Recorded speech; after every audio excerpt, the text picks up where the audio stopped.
लोकसभा चुनाव में बस अब कुछ ही हफ्ते रह गए हैं। बीजेपी 400 पार का लक्ष्य लेकर मिशन में जुट गई है। कार्यकर्ताओं को 400 सीटें पार कराने के लिए तरह तरह के तरीके बताए जा रहे हैं, जबकि विपक्ष की सबसे बड़ी पार्टी कांग्रेस लगातार टूट ही रही है। अब खबर है कि कांग्रेस के बड़े नेता और मध्य प्रदेश के पूर्व मुख्यमंत्री कमलनाथ और उनके बेटे नकुलनाथ की बीजेपी में एंट्री की अटकलें तेज हो गई हैं। इसके पहले भी कई बड़े कांग्रेस के नेता बीजेपी में शामिल हो चुके हैं।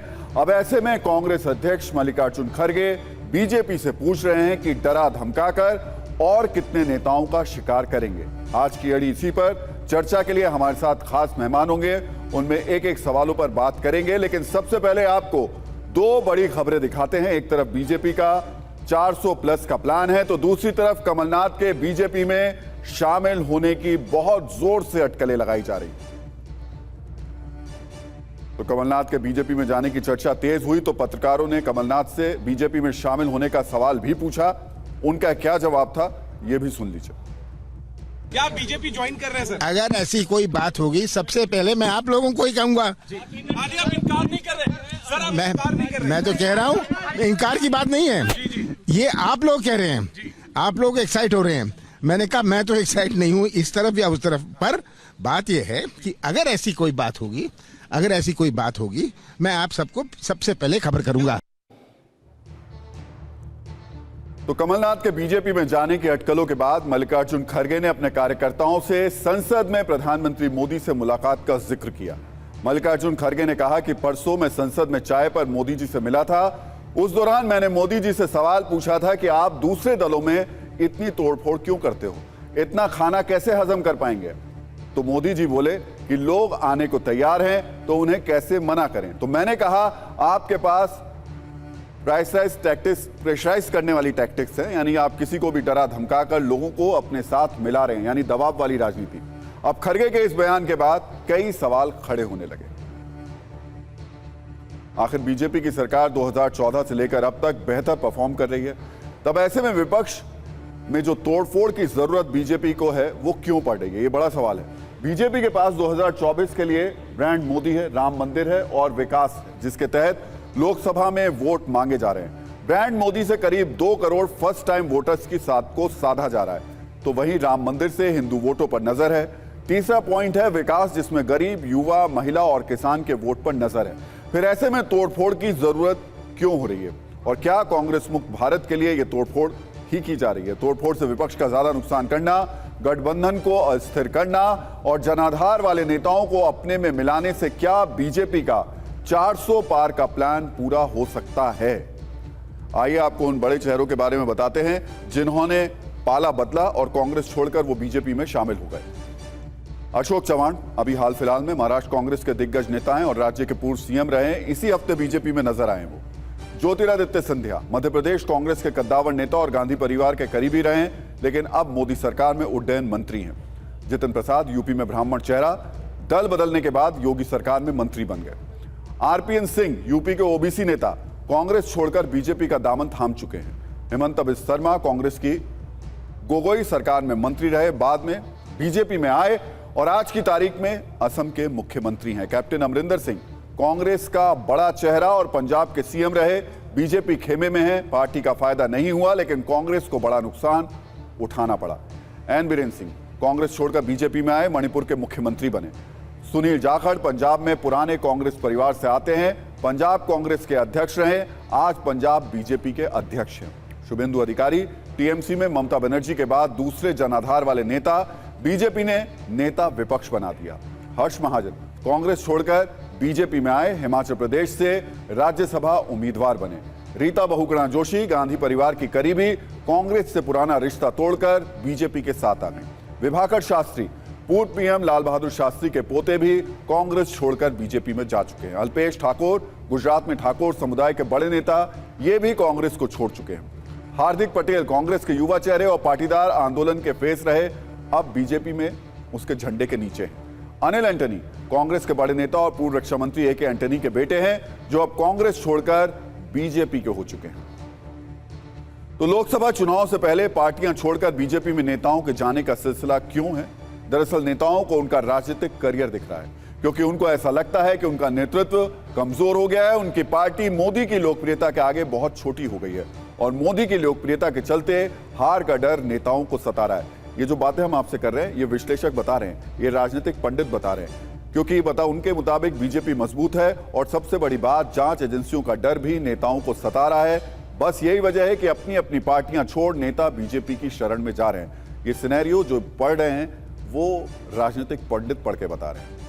और इस पूरे मामले पर बात करने के लिए, इस चर्चा पर बात करने के लिए हमारे साथ आरपी सिंह हैं, प्रवक्ता बीजेपी हैं, किशोर तिवारी हैं, नेता शिवसेना उद्धव ठाकरे गुट से हैं, प्रियंका भारती प्रवक्ता आरजेडी से हैं, ज्योति कुमार सिंह प्रवक्ता कांग्रेस से हैं, रामकृपाल सिंह वरिष्ठ पत्रकार मेरे साथ मौजूद हैं।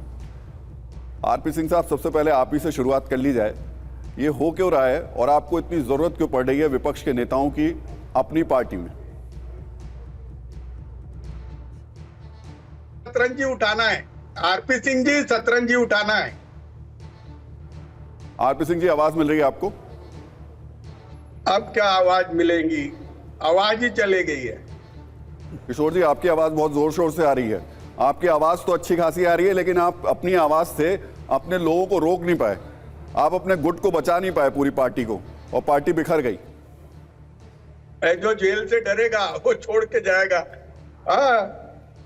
आरपी सिंह जी, आपकी तो सतरंजी उठाने का ही काम रहेगा। किशोर जी, आप अपने मेरे सवाल का तो जवाब दे दीजिए पहले। आपकी आवाज, यानी आपके बड़े नेताओं की आवाज थी पार्टी के, वो सुनी क्यों नहीं आपके नेताओं ने? क्यों टूट के चले गए दूसरी तरफ? नहीं, हालात ही ऐसे है। जिसके ऊपर ईडी सीबीआई का डर मंडरा रहा है वो चले जा रहे छोड़कर। चलेगा ना, ऐसा जाने आना लगा रहता है, लेकिन जो विपक्ष की भूमिका है उसको हम अच्छे से अदा करेंगे, कोई प्रॉब्लम नहीं। जनता विकल्प तो चुनेगी। मोदी जी के इतने बड़े बड़े गारंटी है तो हम भी वारंटी लेके आए हैं। और आरपी सिंह जी, आपका तो हैसियत केवल सतरंजी उठाने की है, आपका तो नाम भी चर्चा में आता नहीं। हमारे यहाँ तो बेचारे जिनके 10-10 बार चर्चा में आए, मेरे दोस्त विनोद तावड़े हो गया, माधव भंडारी हो गया, इनको सबको बाजू में करके अशोक चौहान को बना दिया। अब मुझे मालूम नहीं अशोक चौहान क्या कंट्रीब्यूट करेंगे। ताकि एक बात मैं समझ में नहीं आई कि जो आदमी आदर्श घोटाले में भ्रष्टाचारी था और बुल्डाना अर्बन बैंक में भ्रष्टाचारी था, एक दिन के अंदर वो आदमी इनका सबसे करीबी और शुद्ध हो गया, दूध का धोया हुआ हो गया। और अब आश्चर्य है। किशोर जी, ये सवाल पूछने से पहले मुझे लगता है जब हम किसी पे उंगली उठा रहे हो तो ध्यान देना चाहिए बाकी उंगली अपनी तरफ है। वो कुछ वक्त पहले आपके ही साथी थे जिनके बारे में अभी आप तारीफें कर रहे हैं। लेकिन आरपी सिंह साहब, सवाल ये उठ रहा है कि आखिर ऐसा क्यों है? ये जो 400 प्लस की पूरी आपकी योजना और तैयारी है, ये ऐसे ही पूरी होगी कि आप विपक्ष के नेताओं को अपने साथ एक एक करके लाएंगे? आपके पास तो बहुत सारे मुद्दे हैं, आप बता रहे हैं हमारे पास में ब्रांड मोदी है, फिर ऐसे नेताओं की जरूरत क्यों है आपको?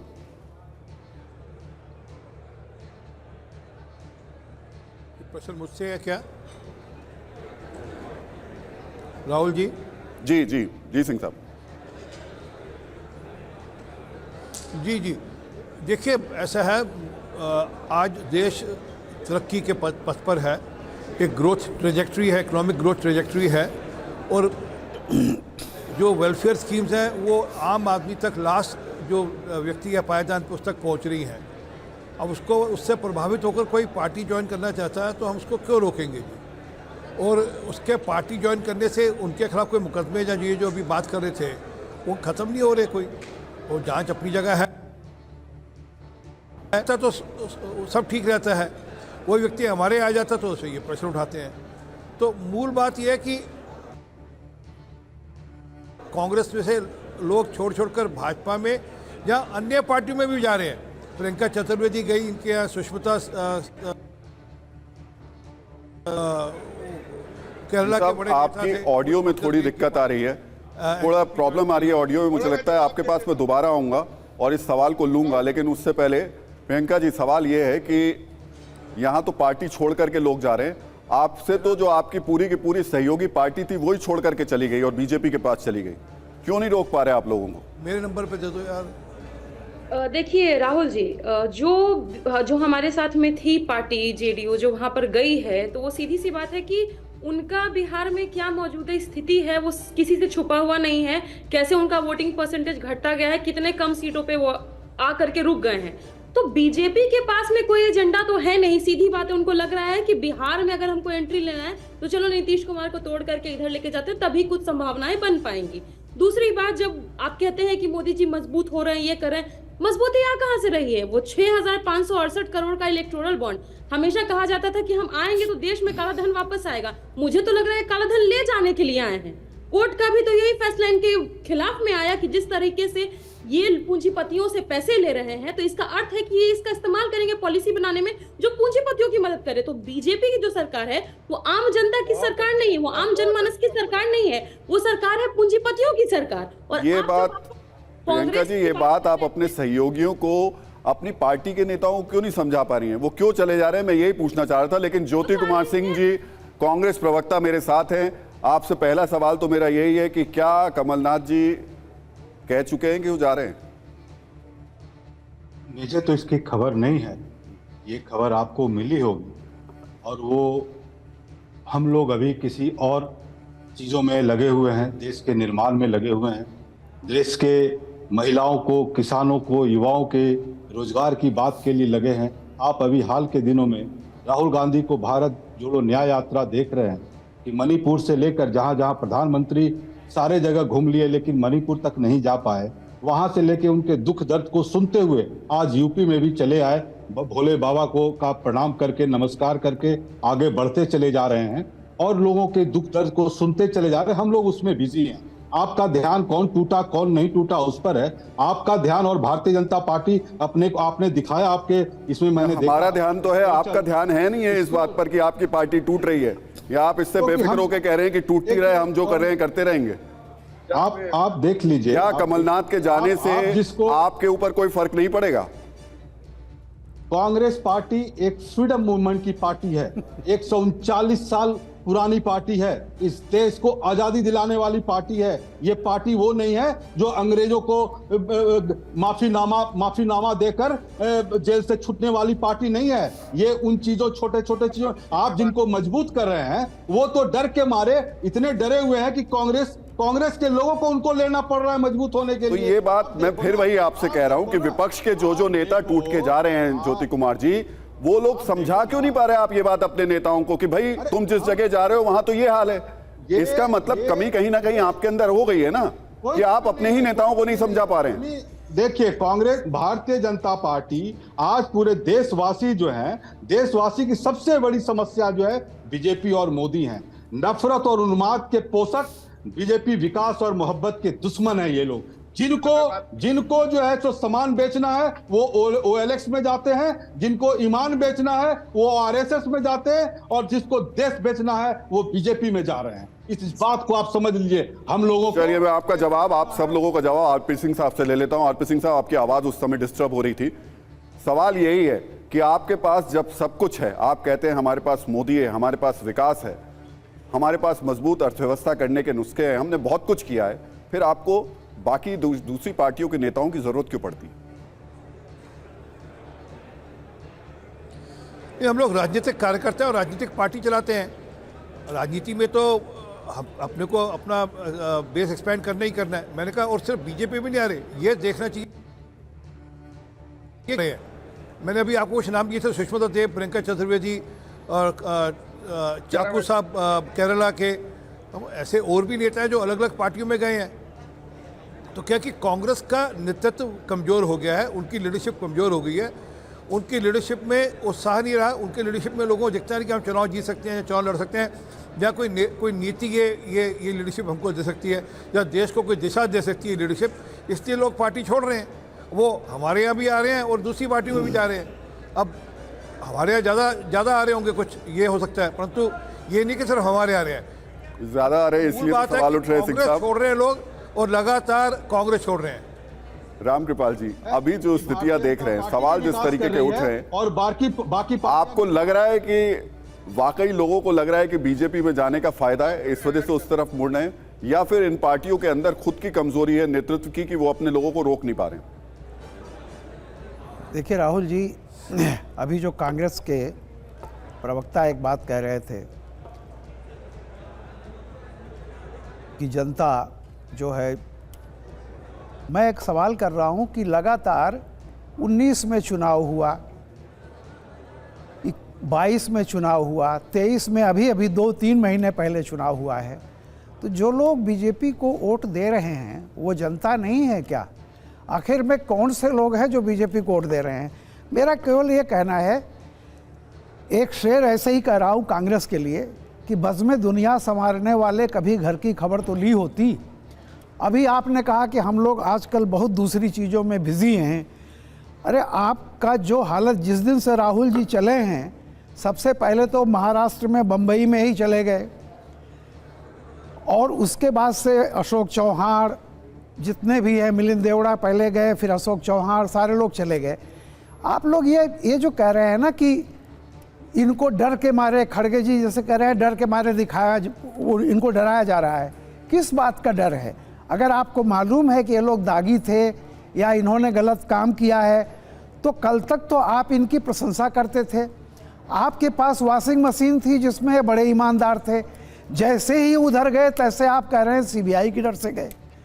देखिए, सिंपल बात यह है कि बीजेपी आज इस देश में एक अकेली पार्टी है जिसमें किसी भी राजनीतिक व्यक्ति को अपना भविष्य दिखता है। कांग्रेस में क्या भविष्य है? आज 10 साल हो गए, कांग्रेस के नेतृत्व ने कौन सा आगे का खाका खींचा है जिसके सहारे उसके कार्यकर्ता और नेता एक भविष्य में कोई उम्मीद रखते हों जी। तो सवाल इस बात का है कि डूबती नैया से तो कोई भी कोई क्यों डूबना चाहेगा उसमें? किशोर तिवारी जी अभी बड़ी बात कर रहे थे, मैं एक बात पूछ रहा हूँ, पूरी की पूरी आपकी पार्टी चली गई, इलेक्शन कमीशन ने भी कह दिया, सुप्रीम कोर्ट में आप गए, वहाँ से भी नहीं। तो सवाल इस बात का है कि और अभी अंदर के खाने की जो चर्चाएं चल रही हैं, आपके प्रमुख नेता भी कहीं न कहीं लाइन में लगे हुए हैं। तो देखिए, बीजेपी आज उस चुंबक की तरह है जिसे किसी के पास जाने की जरूरत नहीं। ये जितनी रोजगारियां फैली हुई है वो खुद चिपक रही आकर। लेकिन सवाल यहां उठेगा बीजेपी की तरफ भी। बीजेपी पे इसलिए सवाल उठेगा सिंह साहब, आरपी सिंह साहब, क्योंकि आप तो बार बार कह रहे हैं कि हम भ्रष्टाचार के खिलाफ हैं। आप बार बार ईडी का इस्तेमाल, यानी ईडी को जिस तरीके से पूरे देश में कार्रवाई कर रही है उसका समर्थन करते हैं, कहते हैं देखिए ये तो भ्रष्टाचारियों के खिलाफ कार्रवाई कर रही है। लेकिन फिर आप भ्रष्ट लोगों को ही अपनी पार्टी में कैसे जगह दे देते हैं? जिनके ऊपर भ्रष्टाचार के आरोप हैं, अशोक चौहान जैसे लोग, उनको आप कैसे सम्मानित करके अपनी पार्टी में अपने पास बैठा देते हैं? मैं इसी के पैरेलल एक एग्जांपल देता हूँ। नीतीश कुमार जी ऊपर क्या भ्रष्टाचार का इल्ज़ाम था, क्या आरोप था भ्रष्टाचार का? मिलिंद देवड़ा के ऊपर क्या भ्रष्टाचार का आरोप था? तो क्या कि ममता बनर्जी कांग्रेस का साथ छोड़ गई, उस पर क्या दबाव रहा होगा? छोड़ के कांग्रेस का साथ, उसको लगता भी नहीं। उसने ये भी कहा कि कांग्रेस 300 में से 40 सीटें लेकर आएगी। तो क्या कि कांग्रेस, जो अभी कृपाल सिंह जी कह रहे थे कि वो अंतर ध्यान नहीं कर रही, वो अंतर नहीं देख रही कि लोग क्यों छोड़ रहे हैं, ऐसा क्या है उनकी लीडरशिप में कि लोग उनकी लीडरशिप के नीचे काम नहीं करना चाहते, जो उनकी लीडरशिप एक्सेप्ट नहीं कर रहे। वो चिंता का विषय है। और हम तो चाहते हैं विपक्ष मजबूत हो, परंतु अब विपक्ष के नेता अगर उनको लगता है कि उनका कोई भविष्य नहीं है कांग्रेस के अंदर, या उनको लगता है कि मोदी जी के नेतृत्व में ही हम देश को आगे ले जा सकते हैं, तो हम स्वागत करेंगे। हाँ, मैंने जैसे शुरू में कहा, भ्रष्टाचार का आरोप किसी के खिलाफ भी ड्रॉप नहीं हो रहा, सब मुकदमे वैसे के वैसे ही हैं और सब मुकदमे चलेंगे। सिंह साहब, आप एक तरफ तो 400 प्लस का प्लान बना के चल रहे हो, दूसरी तरफ कह रहे हैं कि देश का विपक्ष मजबूत हो। कहाँ से होगा अगर आप 400 प्लस लेके आ जाएंगे? लेकिन किशोर तिवारी जी, बड़ी महत्वपूर्ण बात है, क्या यहाँ आपके लिए आत्ममंथन और चिंतन करने की जरूरत नहीं है? क्या बजाय बीजेपी पे सब कुछ डालने के आपको ये सोचने की जरूरत नहीं है कि क्यों आप अपने लोगों को रोक नहीं पा रहे? नहीं, देखिए राहुल जी, अगर कोई कहता है कि किरकिरी नहीं हो रही है तो ये गलत बात है। किरकिरी तो हो रही है, पार्टी के बड़े बड़े नेता छोड़ के जा रहे हैं। इसका मतलब स्पष्ट है कि जो शीर्षस्थ नेता है वो कम्युनिकेबल नहीं रह गए। दरबारी लोगों की बहुत चल रही। राम कृपाल जी, एक बात मैं बोलूंगा, मेरी पार्टी तो आपने देखा नहीं, सूरत गई, सूरत से राजकोट का अपना आसाम में थी, फिर आसाम से गोवा आई, मेरी पार्टी तो तोड़ी गई। तो ऐसा है कि बीजेपी पार्टियां तोड़ रही है, नहीं तोड़ रही है, ये तो गलत होगा। लेकिन राहुल जी, एक बात जो आरपी सिंह छाती ठोक के कह रहे थे, मैं आपको बताऊं, छगन भुजबल इनके चार्जशीट में अब कहा गया कि वो उन पर कोई भी आरोप नहीं है। अजित पवार जी जिनको यह 70,000 करोड़ के भ्रष्टाचार का दोषी मानते थे, उनको कहते हैं कि किशोर जी, ये सवाल तो मैं पूछ चुका हूं ना उनसे, अब इस बात को दोहराने का कोई मतलब नहीं हो, मैंने पूछ लिया उनसे। आपसे जो सवाल मैंने पूछा उसमें आप क्या इस बात को स्वीकार करेंगे कि आपके नेतृत्व में भी कमियां हैं, आप अपने लोगों को नहीं संभाल पा रहे हैं, इसलिए बीजेपी को फायदा मिल रहा है? देखो, राहुल जी, कम्युनिकेबल रहना पड़ेगा और नेताओं को अगर भय दिखाया जा रहा है तो भय से तो जो डर गया वो मर गया।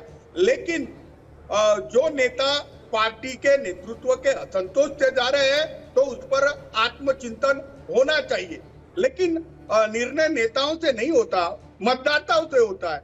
बीजेपी के 10 साल के नॉन परफॉर्मेंस के वजह से देखो 400 पार की बात करते थे और इन्होंने उसके बाद नितिन कुमार लिया। अभी महाराष्ट्र में इतनी खराब पोजीशन है, चलिए नेताओं को लिए जा रहे हैं। चलिए मैं एक आंकड़ा आपको दिखा देता हूं, उसके बाद फिर आगे इस पूरे डिबेट को लेकर चलेंगे। बीजेपी में कई ऐसे चेहरे शामिल हुए हैं जिनका लोकसभा की सीटों पर अच्छा खासा असर है, यानी जो आप समझ रहे हैं कि सिर्फ इन नेताओं को ऐसे ही लाया जा रहा है, इससे कोई इंपैक्ट नहीं पड़ने वाला, ऐसा बिल्कुल भी नहीं है। इन सीटों पर ये चेहरे जीत के नायक माने जाते हैं। अशोक चव्हाण महाराष्ट्र के मराठवाड़ा रीजन के कद्दावर नेता हैं, वहां की 16 सीटों पर उनका प्रभाव माना जाता है। मध्य प्रदेश का ग्वालियर चंबल रीजन ज्योतिरादित्य सिंधिया का अभेद्य किला है, यहां की 4 सीटों पर उनका सिक्का चलता है। पिछले साल के विधानसभा चुनाव में उनकी वजह से इस इलाके में बीजेपी का काफी फायदा हुआ था। पूर्व सीएम अमरिंदर सिंह की पंजाब की लगभग 10 लोकसभा सीटों पर पकड़ है, जबकि हिमंता बिस्वा शर्मा असम की 14 सीटों के साथ पूर्वोत्तर की कुल 25 सीटों पर अपना रसूख रखते हैं। ज्योति कुमार जी, जो मैंने अभी आंकड़े बताए उसमें ज्यादातर तो कांग्रेस के नेता हैं और उस हिसाब से अगर इन सबको जोड़ लें तो 100 के आसपास सीटें तो आपकी ऐसी चली जाती हैं जब ये नेता आपसे दूर जाते हैं। एक बात मुझे बताएं आप राहुल जी, ये राजस्थान में मैक्सिमम पार्लियामेंट की सीट इनके पास है 25 का 25 है, ठीक है। मध्य प्रदेश में मैक्सिमम है, आपका छत्तीसगढ़ में मैक्सिमम है, बहुत गुजरात में मैक्सिमम है। ये कहाँ आएंगे, कहाँ और बढ़ के 400 लेके आएंगे? जो आप आंकड़े इस तरह से लोगों को गुमराह कर रहे हैं, कहाँ आएंगे जरा बताएं आप बिहार की बात करते हैं, बिहार में नीतीश कुमार को इनको 17 दूना 34 सीटों पर इन दोनों ने लड़ा था, जिसमें 17 सीट बीजेपी को मिली थी और 16 सीट जेडीयू को मिली थी। आपको लगता है कि इस तरह से जिस तरह से वो पलटू राम का उन्होंने टैग लगाया है, इस बार उनको एक सीट नहीं मिलेगी, वहां उनकी हार होगी।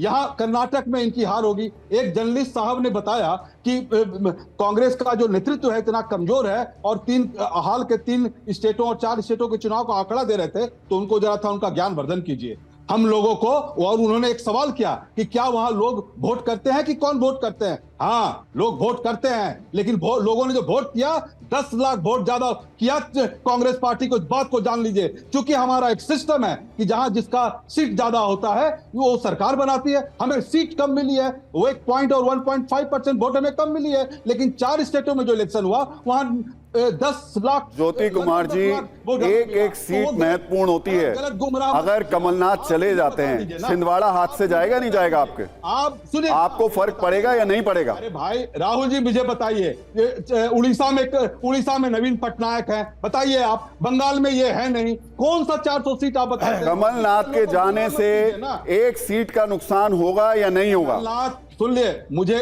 कमलनाथ पहली बात वो जा नहीं रहे, नंबर 1, और ज्योतिरादित्य सिंधिया अपनी सीट को खुद हार चुके हैं। क्या मैं ये आपके बिहाफ पर चलवा दूं ब्रेकिंग न्यूज कि कमलनाथ नहीं जा रहे हैं? क्योंकि वो तो कह रहे हैं कि जो फैसला लूंगा वो मैं बताऊंगा, सिरे से खारिज नहीं कर रहे हैं उस बात को। तो उन्होंने बोल दिया कि मैं छोड़ रहा हूं पार्टी, उन्होंने बोला। आपको बोला? ज्योति कुमार जी, आप बहुत वरिष्ठ नेता हैं और वरिष्ठ नेता जानते हैं वरिष्ठ नेताओं की भाषा को। अगर उन्हें सिरे से खारिज करना होता तो मना कर देते उस सवाल के जवाब पे कि मैं नहीं जा रहा हूं। उन्होंने कहा जो फैसला होगा वो मैं आपको बताऊंगा, इसका मतलब वो फैसला लेने के मूड में है इस वक्त।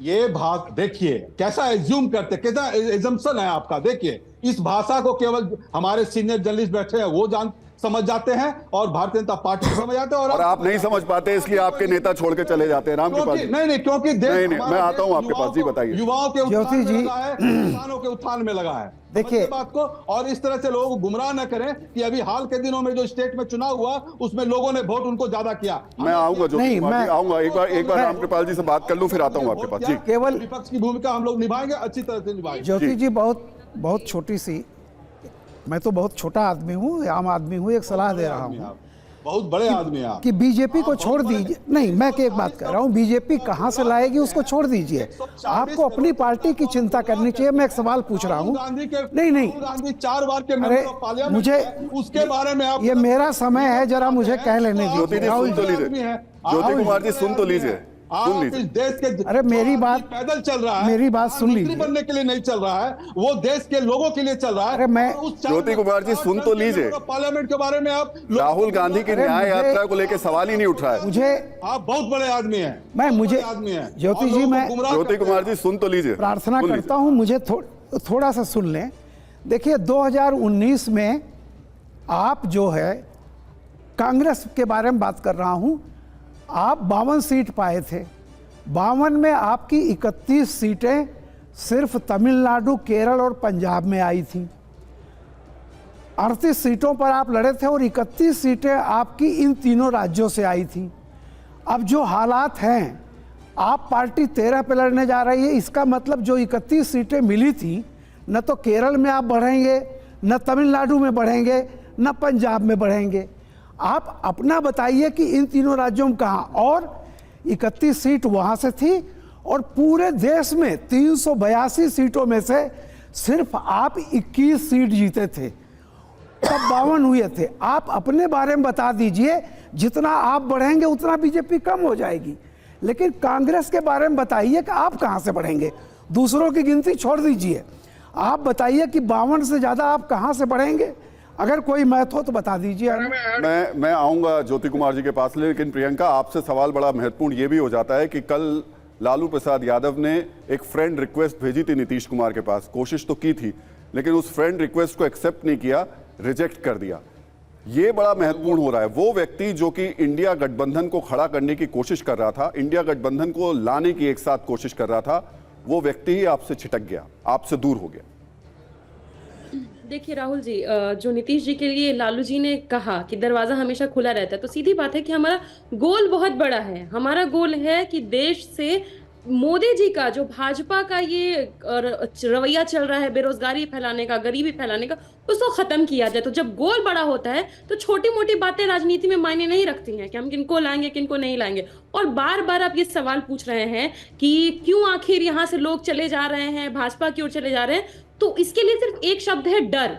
डर का माहौल क्रिएट किया जा रहा है। जिस प्रकार से नीतीश जी को भी ब्लैकमेल किया गया, अन्य नेताओं को भी ब्लैकमेल किया जा रहा है। ये वही अशोक चौहान जी है ना, जिस तरह से प्रधानमंत्री देश में शहीदों के ऊपर वोट मांगते हैं, यही वही अशोक चौहान है जिन्होंने आदर घोटाला किया और वहां पर जो शहीदों के लिए घर बनाए, वो घर ये लोग उड़ा ले गए अपने लिए। तो किस तरह का आदर्श सेटअप हो रहा है बीजेपी का, देश से तो वो छुपा नहीं है। 6,568 करोड़ रुपए लगाने की जरूरत पड़ती है भाजपा को, इन विधायकों को, इन नेताओं को खरीदने के लिए, पर हमें खरीदने की जरूरत नहीं है। बिहार में हमारा सबसे ज्यादा वोटिंग परसेंटेज है, ये आपको भी मालूम है। 2020 में सबसे बड़ी पार्टी आरजेडी, और अभी भी आपने देखा जो फोटो आया है, कल ही फोटो आया ना तेजस्वी जी का और राहुल जी का, जहां पे तेजस्वी जी ड्राइविंग सीट पर है, तो बिहार में ड्राइविंग सीट पर है। और इंडिया मजबूत है। जो छोटे मोटे नेता जो इधर उधर भाग रहे हैं ना, तो इससे हमारा अलायंस छन रहा है, प्योरीफाई हो रहा है। जो दागी लोग हैं वो हमारे अलायंस से बाहर हो रहे हैं, तो हमें इसकी चिंता करने की जरूरत नहीं है। जब आप प्रियंका आंकड़े जो बताते हैं ना, ये आप दावों के तौर पर तो कह सकते हैं, लेकिन आप तमाम लोग बहुत लंबे वक्त से राजनीति में बैठे हुए हैं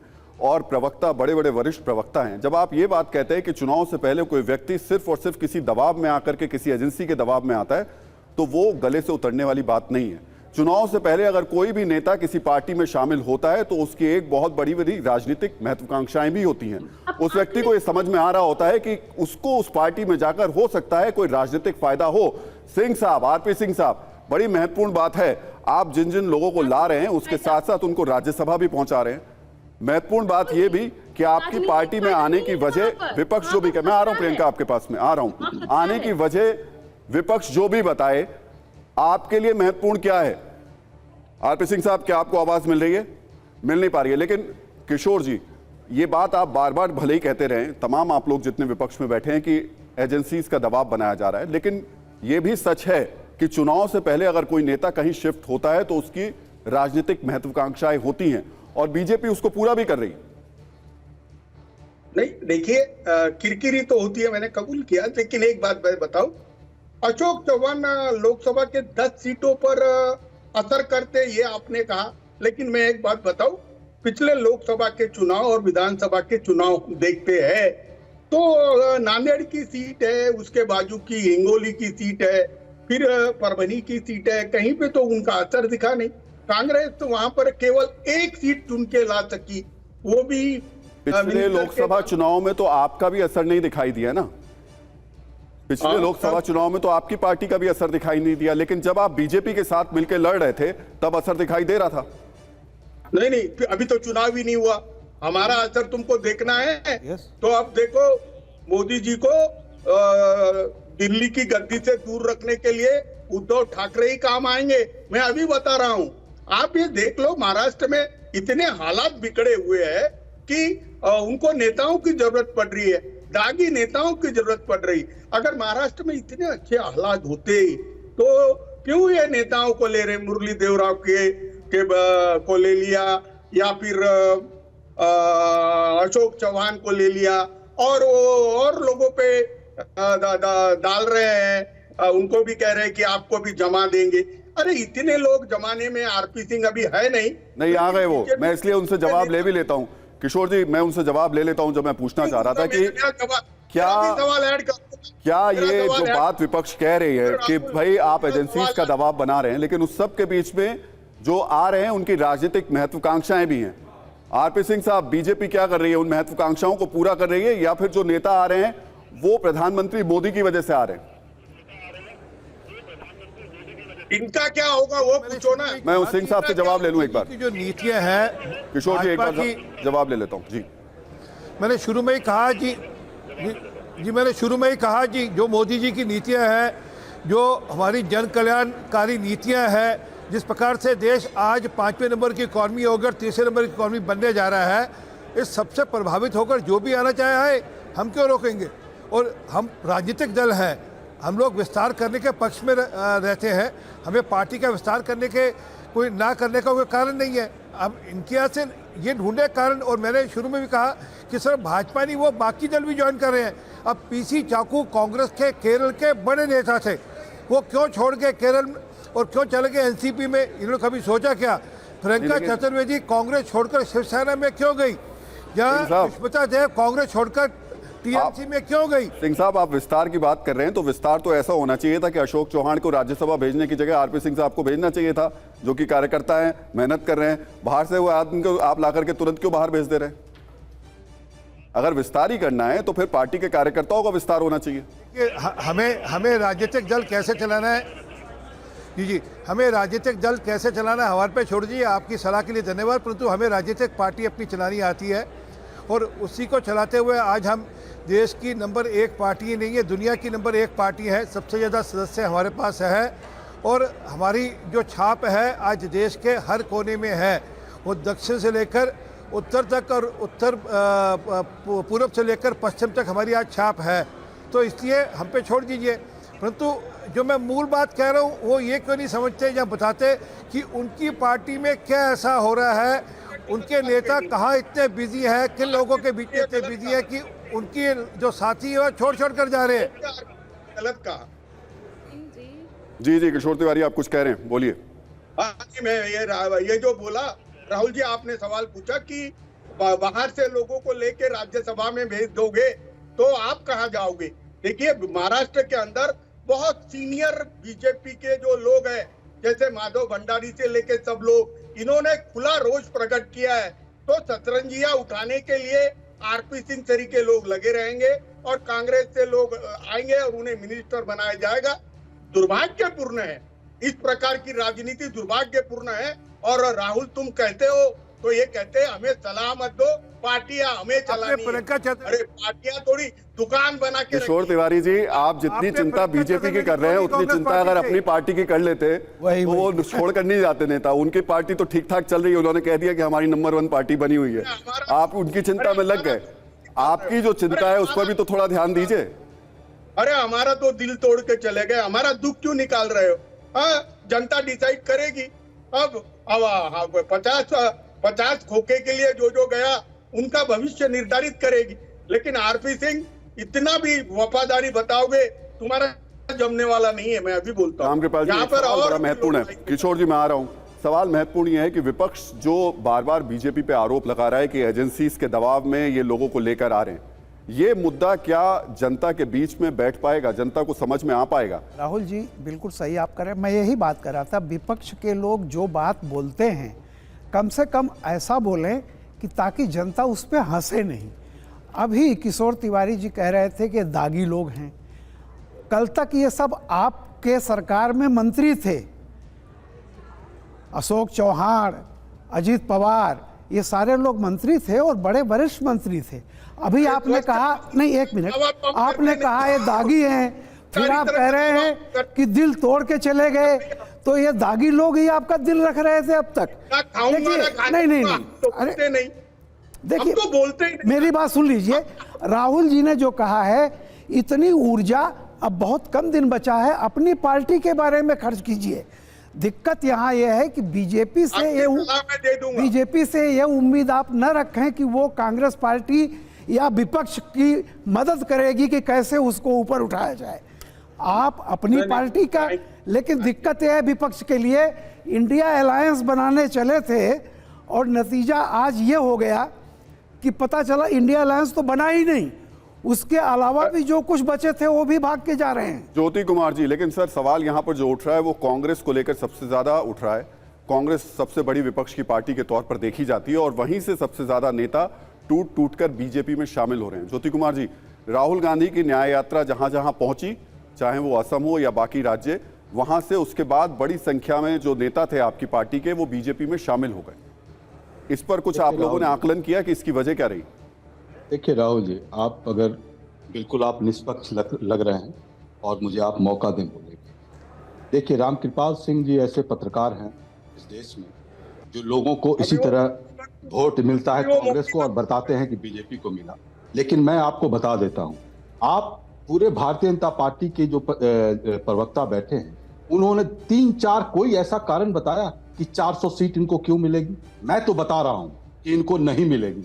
मैंने तो पहले कारण बताया कि जिन जिन स्टेटों में इनके हैं, क्या ये बता पाएंगे कि उड़ीसा में ये नवीन पटनायक को हराकर, सारे सीटों को हराकर ये ले आएंगे? क्या कर पाएंगे? क्या इनको 400 सीट? ज्योति कुमार जी, आपने मेरे सवाल को घुमा दिया। मैं आ रहा हूं आपके सवाल। अगर ये ऐसे ही एक एक करके आपके नेताओं को ले गए ना तो 400 तक पहुंच जाएंगे।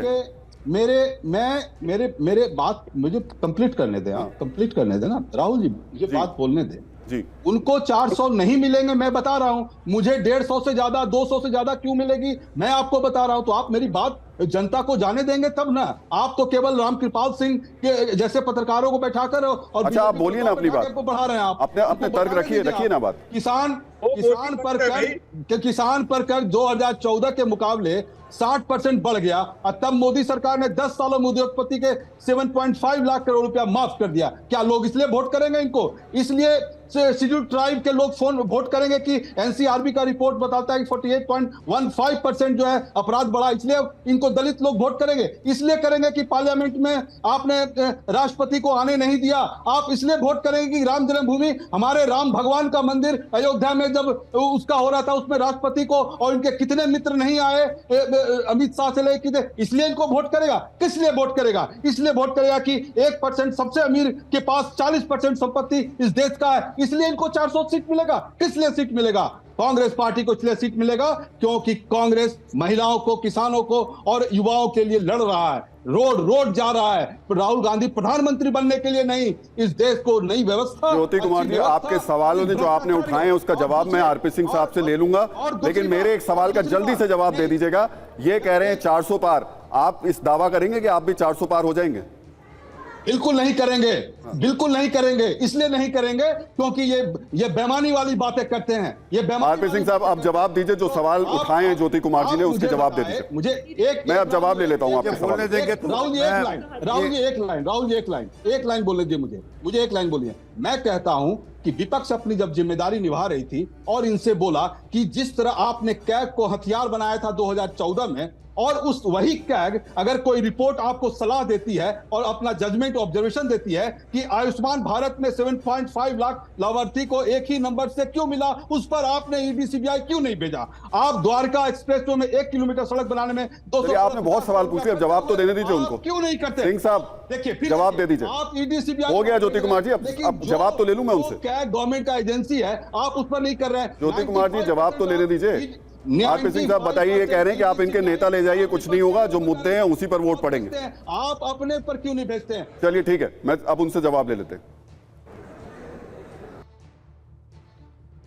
थोड़ा ठंडा पानी पीजिए, बहुत लंबा बोल लिए और एक सार बोल लिए। जो मूल मुद्दा है कि जो देश में आज 55 करोड़ लोगों को आयुष्मान भारत के अंदर लाभ मिल रहा है, उसका तोड़ इनके पास क्या है? जो 11 करोड़ किसानों को किसान सम्मान निधि से लाभान्वित किया जा रहा है, उसका तोड़ क्या है? या जो 10 करोड़ बहनों को गैस के चूल्हे मिले, उसका तोड़ क्या है इनके पास? जहाँ जो 4 करोड़ लोगों को सिर पे छत दी, मकान मिले, उसका तोड़ क्या है इनके पास? असल में क्या है कि ये गाना गाते हैं अपना, परंतु ये अल्टरनेटिव प्रोग्राम देते नहीं। और अब ये सब बातें लेकर बिहार में विधानसभा के चुनाव में गए थे। अरे रोको, टोका आपको क्या?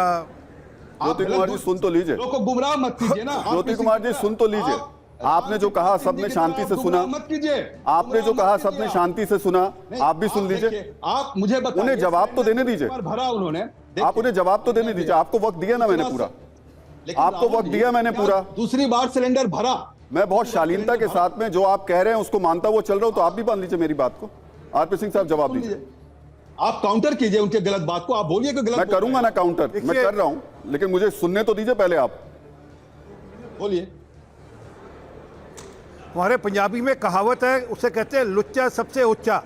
तो ये अब बिहारी में भी कहावत है, सबसे ऊंचा बोलता है, इसलिए जो बिहारी में भी कोशिश कहावत है, करें। जो भ्रष्टाचारी क्रिमिनल होता है ना, जो भ्रष्टाचारी क्रिमिनल सबसे ज्यादा उछल कूद करता है, उछल कूद करता है। चलिए ज्योति कुमार जी सुनने दीजिए। तुम हो आरपी सिंह, समझे? जब लगाम रखो अपने लैंग्वेज। मुझे लगता है हमें भाषा की मर्यादा का ध्यान रखना चाहिए। आरपी सिंह साहब आप जवाब लुच्चा बोला उन्हें, राहुल ज्योति कुमार जी उनसे बुलवाया, आप उनसे कैसे बुलवाया? उनसे लुच्चा कैसे उस वर्ड को उन्होंने यूज किया? मैंने बोल दिया, भाषा की मर्यादा का ध्यान रखना चाहिए ज्योति इसी कुमार तरह जी। के भारतीय जनता मैं बिल्कुल बोल रहा हूं, मैं आप दोनों को बोल रहा हूं कि भाषा की मर्यादा का ध्यान रखिए। मैं कह रहा हूं कि मैं उस तरीके का व्यक्ति नहीं हूं जो शोर शराबे वाली बहस करते हैं।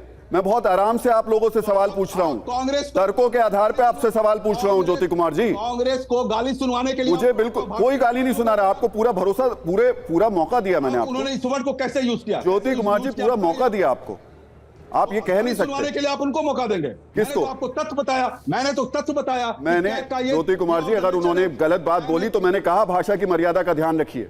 मैंने बोला आप उनको सॉरी। आप क्या चाहते हैं, मैं गाली का जवाब गाली से दूं क्या?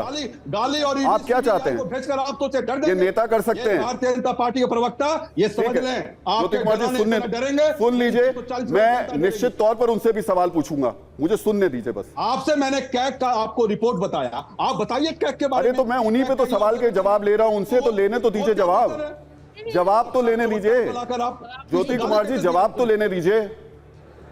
आरपी सिंह साहब जवाब दीजिए। इनको सब लोगों के साथ मत बैठाया कीजिए, सब लोगों के साथ मत बैठाया कीजिए, इनको जवाब दीजिए। लोगों के साथ जिनके लिए लोग ज्योति कुमार जी सुन लीजिए, आरपी सिंह साहब जवाब दीजिए। और मुझे लगता है उन तर्कों पे ही आइए जो सवाल ज्योति कुमार की तरफ से उठाए गए। जवाब नहीं देंगे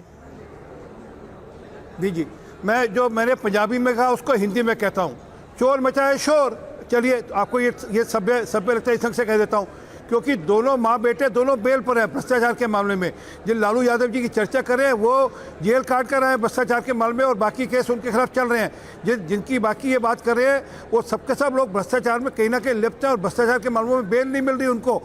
21 बार कोशिश की सत्येंद्र जैन के लिए, 14 बार की सिसोदिया के लिए, 7 बार की संजय सिंह के लिए, परंतु बेल नहीं दी कोर्ट के अंदर। तो लोग ये भी देख रहे हैं कि कौन कितना भ्रष्टाचारी है। एक और जो ईमानदारी से नीचे डायरेक्ट बेनिफिट जा रहा है, डायरेक्ट बेनिफिट ट्रांसफ़र हो रहा है, ये इनकी सरकार नहीं, राजीव गांधी वाली सरकार। यहाँ से कहते थे 1 रुपया भेजता हूँ, 15 पैसे नीचे जाते हैं, 85 पैसे कांग्रेस के नेता खा जाते हैं। तो ये सब लोगों को याद है, परंतु समय बदल गया है। आज जिस प्रकार की जन कल्याणी नीतियाँ मोदी जी की हैं एक, और दूसरा जिस प्रकार से मैंने शुरू में कहा जो आज इकोनॉमिक ट्रेजेक्ट्री है उसका चलते हुए आज नेता भी और देश भी और आम जन भी हमारी पार्टी के साथ है, मोदी जी के साथ है। सिंह साहब, जब आप पार्टी विद डिफरेंस कहते हैं, मेरा सवाल आपसे यही है, तो फिर आपको अशोक चव्हाण जैसे नेताओं की जरूरत क्यों पड़ती है? यही बात तो विपक्ष आपसे पूछ रहा है। लेकिन प्रियंका, जो बात आरपी सिंह ने उठाई वो बड़ी महत्वपूर्ण है। आप जब ये कह रहे हैं कि एजेंसीज का दबाव बना करके, और वो भी खासतौर से जो भ्रष्टाचार करने वाले लोग हैं वो जाकर बीजेपी में वॉशिंग मशीन से धुल जाते हैं, तो भ्रष्टाचार के आरोप तो आपके नेताओं पर भी लगे हुए हैं। आरोप, वही तो बात है ना कि जो भ्रष्टाचारी हैं वो तो जा ही रहे हैं। हमारे ऊपर आरोप है, आरोप में और उसको सत्यापित होने में फर्क होता है। आरोप है और हम नहीं मिल गए। अगर हम क्या आपके नेताओं को अदालत की तरफ से सजा नहीं सुनाई गई? प्रियंका जी, सुन लीजिए थोड़ा। आपके नेताओं को अदालत की तरफ से सजा नहीं सुनाई गई? सुन लीजिए ना। क्या वो जेल नहीं गए? सब्र रखिए, थोड़ा सुनने का सब्र रखिए। अभी किस तरह से हेमंत सोरेन जी को परेशान किया गया, किस तरह से जैसे ही राहुल जी की यात्रा बिहार में एंटर करती है लालू जी से पूछताछ की गई, तेजस्वी जी से पूछताछ, यहाँ छोड़िए उनकी प्रेग्नेंट बीवी को जो समय मौजूद नहीं थी उनको भी इन लोगों ने 11 घंटे बिठाया। तो ये जिस तरह की विरोधाभासी राजनीति कर रहे हैं ना इनके अटल बिहारी वाजपेयी, तो वो भी यहाँ तक ये बोलते थे कि इस तरह से विपक्ष को परेशान करना लोकतंत्र का चीरहरण है, खुद इनके नेता कहते थे। और अब रही बात कि अगर लालू जी दागी होते ना, तेजस्वी जी दागी होते ना, तो वो भी भाजपा में शामिल हो चुके होते। पर हम लड़ रहे हैं क्योंकि हमें मालूम है कि हमको कहीं से 6500। मैंने जो आपसे सवाल का जवाब मांग रहा हूं वो ये कि क्या आपके नेताओं पे सिर्फ आरोप है? क्या आपके नेताओं को अदालत ने सजा नहीं सुनाई है? नहीं राहुल जी, अब क्या अदालतें भी निष्पक्ष नहीं है फिर आपके हिसाब से?